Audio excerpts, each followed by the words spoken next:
Mobil X-Ray yang akan digunakan Pelni merupakan milik Balai Karantina Pertanian.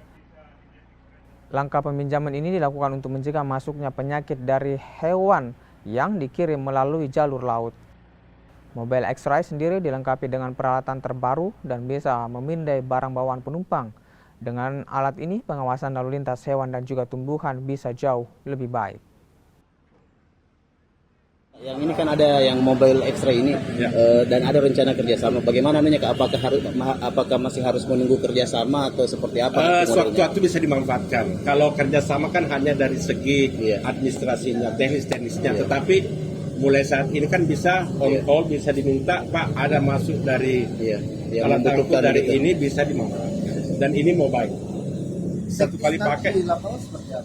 Nanti akan kami bicarakan dengan Pelindo. Soalnya rutenya masuk itu agak berbeda.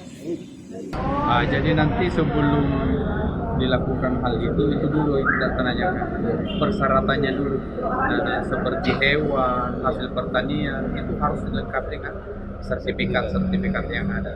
Sebelum itu kita tidak akan bisa layani. Sampai detik ini Pelni seperti itu Pak. Saya dari dulu dengan karantina akan kerjasama seperti itu. Cuma masih banyak masyarakat kita ya itu tadi main kucing-kucingan. Nah itu Pak.